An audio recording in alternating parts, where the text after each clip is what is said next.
మాకు అలాంటి చేయలేదు. కార్పొరేషన్లో బలవంతంగా తీసుకున్న విలేజెస్ ఇవన్నీ కార్పొరేషన్ చేయడం కోసము అవి లిమిట్ లేకపోయినా లాక్కొని చేసినవి, వాటిని పూర్తిగా పక్కన పడేస్తున్నారు. మీకు ఎవరైనా వచ్చినా మీరు టౌన్లో ఉంటారు కాబట్టి టౌన్లో చూసుకొని వెళ్ళిపోతున్నట్టు కమిషన్ కొంచెం దీని మీద దృష్టి పెట్టండి. మా డివిజన్స్ అన్ని రూరల్లో ఉంటాయి కాబట్టి వీటి మీద మాకు కొంచెం స్పెషల్ అటెన్షన్ మళ్ళీ పే చేయండి. రోడ్లు ఎలా అంటే ఏసీ కంకరేసి వదిలేస్తున్నారు. ఉన్న మట్టి రోడ్డు కన్నా బాగుండేది, దానికన్నా దీని మీద అటు ఇటు కాకుండా తయారు చేసి పెట్టేసి 6 months 8 months నుంచి పెండింగ్ ఉంది. సుబ్బన్న గారి పల్లి టు ఆర్ఎస్ నగర్ కాలనీ, అలాగే ఎస్ఆర్ నగర్ కాలనీ ఇవన్నీ ఉన్నాయి. లేఅవుట్ పర్మిషన్ ఇవ్వలేదు, ఓకే డన్, కానీ బిల్డింగ్ పర్మిషన్స్ ఇచ్చారు, పన్నులు తీసుకుంటారు. ఏమన్నా మాకు వాటర్ కనెక్షన్ ఇవ్వండి లేదంటే స్ట్రీట్ లైట్స్ వేయండి అంటే this is not approved layout అంటారు. మరి బిల్డింగ్ పర్మిషన్స్ కూడా ఇవ్వకుండా ఉండాల్సింది, వాళ్ళ దగ్గర ట్యాక్సెస్ తీసుకున్నా ఉండాల్సింది. Doing those things and you're not submitting, you're not doing the service to the people. It has to be addressed commissioner. అలాగే ఇంద్రానగర్ లో సార్ వాటర్ ట్యాంక్ పూర్తయింది సార్, కానీ వాటర్ కనెక్షన్ ఇవ్వడానికి జస్ట్ పైప్ లైన్స్ అవుతుంది. That's very important thing drinking water సంబంధించి. These things are not address because which can be address within your limits. లేకుంటే limits దాటైనా కూడా ఒకసారి బోర్డు మన జనరల్ బాడీ అప్రూవల్ తీసుకొని చేయండి. That is much needed. ఎందుకంటే మీకు తెలుసు ఇంద్రానగర్ పరిస్థితి అంతా లేదు, వాళ్ళు పనులు పోయి వచ్చి చూసుకోవాలంటే చాలా కష్టంగా ఉంటుంది. Please address those issues. These are not in agenda, but I am requesting you. I will give you official letter again. Please sort out these things. మిగతావి నెక్స్ట్ ఇష్యూస్ లో మాట్లాడతాను. డెఫినెట్ గా మీటింగ్ కండక్ట్ చేస్తాను దీని మీద office అందుతో. If దాని ఒకసారి మీరు పర్మిషన్ ఇవ్వటం వీళ్ళ ఆ డివిజన్స్ అన్ని సంబంధించి ఒకసారి చేస్తాను. అదర్వైజ్ నాకు ఈ ఛాన్స్ ఇచ్చిన అందరికీ specially thank you. And first time నాతో పాటు మా ఎమ్మెల్యే గారు వచ్చిన తర్వాత, కడప ఎమ్మెల్యే గారు మేము వచ్చిన తర్వాత ధైర్యంగా మాట్లాడిన కార్పొరేటర్లందరికీ కూడా ఎంకరేజ్మెంట్ ఇస్తూ మళ్ళీ కూడా హ్యాపీగా స్వచ్ఛంగా ధైర్యంగా మాట్లాడాలని చెప్పేసి మరొకసారి తెలియజేసుకుంటూ I'm just taking of. Thank you very much.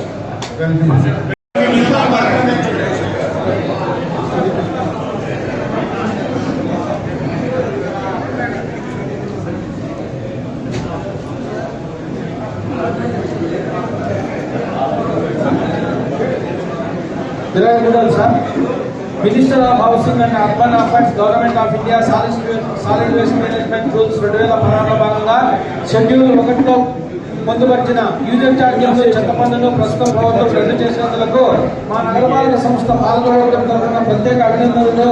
ఆదాయం కోసం ప్రజల మీద భారం వేయడం సరైనది కాదు. మా పాలకవర్గం కూడా సదరు తీర్మానాన్ని 2 సార్లు వ్యతిరేకించినది.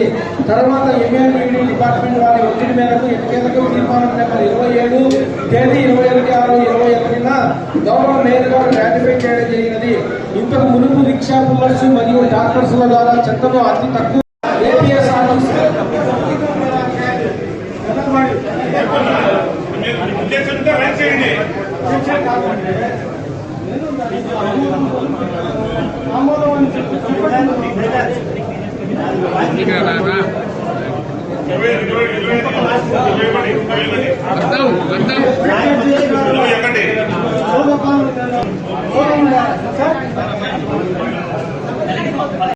ఎంత 69 lakhs పర్ మంత్? 65 lakhs.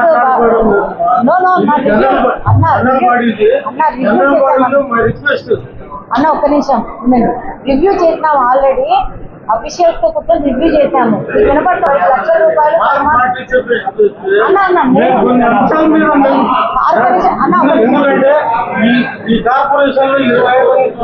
అవునన్నా కరెక్టే. కార్పొరేషన్ అదే అన్న కార్పొరేషన్ వాళ్ళతో కూర్చున్నప్పుడు డెఫినెట్ డిస్కస్ చేస్తాము. ఆ రోజున్న రివ్యూ మీటింగ్ నేను ఎంప్లాయీస్ తో అంటే ఎలక్ట్రిసిటీ కానీ, ఇరిగేషన్ కానీ, రోడ్స్ కానీ, హౌసింగ్ కానీ అన్ని నేను పర్సనల్ రివ్యూ చేశాను అన్న. వేర్ వీఆర్ అని చెప్పేసి ఎలక్షన్ అయిపోయిన వెంటనే దాంట్లో కమిషనరేట్ నుంచి మనకు 65 lakh rupees పర్ మంత్ వారం పట్టా ఉంది. 65 లక్షల రూపాయలు అని చెప్పారు.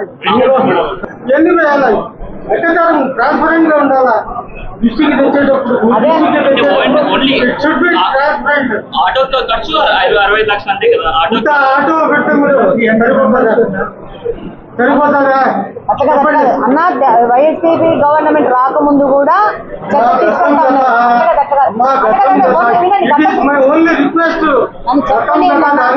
నాకు అవకాశం ఇవ్వండి, నేను ఏం చెప్తాను. వైసీపీ గవర్నమెంట్ రాకముందు కూడా చెత్త కలెక్షన్ జరుగుతూ ఉంది. అప్పుడు కూడా వైసీపీ గవర్నమెంట్ రాకముందు కూడా చెత్త కలెక్షన్ జరుగుతూ ఉంది. వైసీపీ గవర్నమెంట్ ఈ చెత్త పెట్టింది. అయితే ఈ చెత్త పెట్టడం వల్ల ఒక నిమిషం వినండి అన్న, వినండి. అక్కడి నుంచి ఒకరి జనాభా నేను బ్రేక్ అయిపోతే నేను కంటిన్యూ చేయలేను. అయితే కట్ చేయడం వల్ల పడుతుందని ఆల్రెడీ కార్పొరేషన్ వాళ్ళు మాకు చెప్పడం జరిగింది. దీని మీద కూడా మినిస్టర్ కానీ గవర్నమెంట్ కానీ దృష్టికి తీసుకపోతే ₹1,00,00,000 భారం పడుతోందని. అది నెలకు 11 లక్షల రూపాయలు, నెలకు 11 లక్షల రూపాయలు చెప్తున్నారు. నన్న మీరు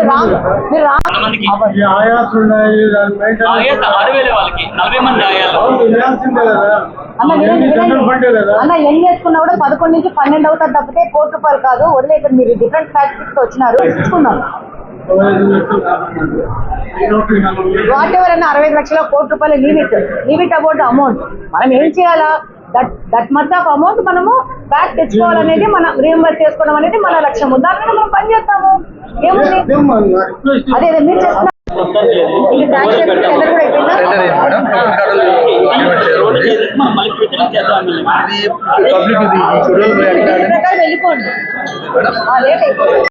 ఈరోజు కడప కార్పొరేషన్ లో జనరల్ బాడీ మీటింగ్ జరిగింది. దీంట్లో చాలా విషయాలు కూడా ప్రస్తావనకు వచ్చాయి. వాటన్నిటి మీద సభ్యులు కూడా చాలా ఉత్సాహంగా ఉత్తేజంగా దాని మీద మాట్లాడడం కూడా జరిగింది. డెఫినెట్గా దాంతోపాటు కడప నియోజకవర్గంలో ఇంకా ఏ పనులు చేయాలా, ఏమేమి ఇంకా మనకు అవసరం ఉన్నాయని దాని మీద కూడా చర్చలకు రావడం జరిగింది. అలాగనే పబ్లిక్ డిమాండ్స్ని కూడా వాళ్ళు సదరు కార్పొరేటర్స్ కమిషనర్ గారి దృష్టికి, అధ్యక్షుల వారి దృష్టికి తీసుకురావడం జరిగింది.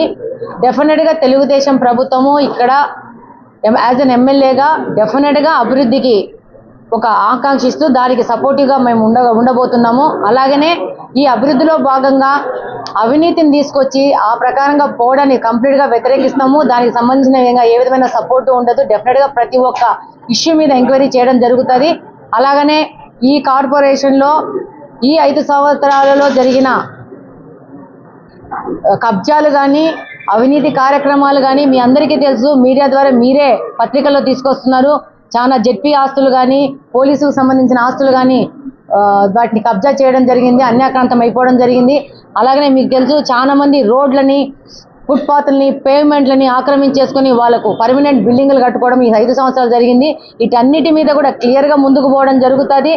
అభివృద్ధి కాంక్షతో ముందుకు పోయి పనిచేయడం జరుగుతుంది. ఈ 5 సంవత్సరాల్లో కమిషనర్ల వాళ్ళ సపోర్టు తీసుకొని, అలాగనే ఇప్పుడున్న ఆల్రెడీ ఉన్న కార్పొరేటర్ సహకారం తీసుకొని డెఫినెట్గా కడప అభివృద్ధి కొరకు, కడప కార్పొరేషన్ అభివృద్ధి కొరకు డెఫినెట్గా పనిచేస్తాము. ప్రజల నుంచి ఏ సమస్యలు వచ్చినా కానీ సంబంధిత అధికారులతో మాట్లాడి వాళ్ళ సమస్యలు తీర్చే విధంగా ప్రతి ఒక్కటి చర్చలను చేసుకొని ఏది ద బెస్ట్ అనేది విధంగా ముందుకు పోయి పనిచేయడం జరుగుతుందని ఈ సందర్భంగా తెలియజేస్తున్నాను. నియోజకవర్గంలో జనవరి నుంచి మీరే చెప్పారు, జనవరి నుంచి డ్రైనేజ్ వ్యవస్థ పనులు మొదలు పెట్టారు. అయితే కొంతవరకు కమిషనర్ గారు చొరవతో పనులు పూర్తయిపోయినాయి. అయితే అక్కడ ఏం జరుగుతుందంటే రోడ్లలో మట్టి యథావిధిగా అట్లా వదిలేస్తున్నారు. అది పూడ్చడం లేదు. ప్రజలైతే చాలా ఇబ్బందులు పడుతున్నారు. డెఫినెట్ గా ఇది కూడా నా ఎక్స్పీరియన్స్ లో ఉంది. డెబ్రీస్ తీయట్లేదు, అవి అలానే వదిలేస్తున్నారు. వర్కులు అయిపోయినాక అది కూడా ఇప్పుడు కమిషనర్ గారు కూడా పక్కనే ఉన్నారు. నేను ఈ విషయం తీసుకుపోవాలనుకుంటున్నాను. ఇందులోనే మీరు ఎత్తినారు. డెఫినెట్ గా వర్కులు ఫినిష్ అయిపోయిన చోట డెబ్రీస్ ఎత్తి ఆ యొక్క క్లీనింగ్ ప్రోగ్రామ్ చేసేసి ప్రజలకు అనుకూలంగా తీసుకురావడం కూడా చాలా ఇంపార్టెంట్. దాని మీద కూడా డెఫినెట్ గా పనిచేస్తాం. ప్రధానంగా ముద్రాజ్పల్లి రూట్ లో పర్లేదు సార్, మీకు కూడా వినాలా? ముద్రాజ్పల్లి స్కూల్ పిల్లలు ఎక్కువ శాతం వెళ్తున్నారు. అక్కడ డ్రైనేజ్ వ్యవస్థ పూర్తయింది. డెఫినెట్ గా మీకు చెప్పాను, క్లీన్ అండ్ గ్రీన్. దాదాపు మొన్ననే ఒక రివ్యూ మీటింగ్ పెట్టుకోవడం జరిగింది. శానిటేషన్ వాళ్ళతో అడిగినాం, ఎన్ని రోజులకు ఒకసారి మీరు ఈ ఫాగింగ్ చేస్తున్నారని అడగడం కూడా జరిగింది. డెఫినెట్గా మళ్ళీ ఇంకా రివ్యూ పెట్టుకొని కొంచెం శానిటేషన్ వాళ్ళ సంబంధించిన అధికారులు కొంచెం నిరాసక్తగా ఉన్నారు. ఇంతవరకు నేను దాదాపు ఎలక్షన్ క్యాంపెయినింగ్ లో దాదాపు గడ్డి బజార్లో నేను ఒక చోటకు రాత్రి 10:30 దిగితే ఒక దాదాపు 4 అడుగులు ఎత్తున ఒక కార్నర్లో చెత్త వేసి పెట్టింటే దాని మీద నేను ఒక చిన్న వీడియో కూడా రిలీజ్ చేసి ఎప్పుడు క్లీన్ చేస్తారని చెప్పడం జరిగింది. నిన్న ఒక 4 days బ్యాక్ మళ్ళీ నేను అది నడివిది గంగమ్మ తల్లి దగ్గరికి పోతూ అదే కాలనీలో ముందుకు పోవడం చెప్పింది. నిన్న కూడా అదే పరిస్థితే ఉంది. ఆగి మళ్ళా చూసి రావడం జరిగింది. డెఫినెట్గా నేను ఈ దగ్గరలోనే శానిటేషన్ సంబంధించిన అధికారులతో మాట్లాడి ప్రతి ఒక్క కార్నర్లో ఒక మట్టి దిబ్బలాగా చెత్త దిబ్బలు తయారు చేసి పెట్టారు. మొన్న నకాష్లో పోయినప్పుడు కూడా ఇమ్మీడియట్గా నేను అక్కడ ఉన్న సచివాలయ సిబ్బందితో మాట్లాడడం జరిగింది. వాళ్ళు చెప్తారు 3 గంటలకు వచ్చి తీస్తారు, 4 గంటలకు వచ్చి తీస్తారని చెప్పి ప్రజలు తిరుగుతున్న టైంలో తీస్తున్నామని చెప్తున్నారు. మళ్ళీ మరుసటి రోజు పోతే అలే కుప్ప అలానే ఉంది. డెఫినెట్గా వాళ్ళతో ఒక రివ్యూ మీటింగ్ పెట్టుకోను వాళ్ళని అలర్ట్ చేసి వాళ్ళతో పనిచేసే విధంగా ముందుకు పోవడం జరుగుతుంది. ఇంకేం లేవా క్వశ్చన్స్? Thank you.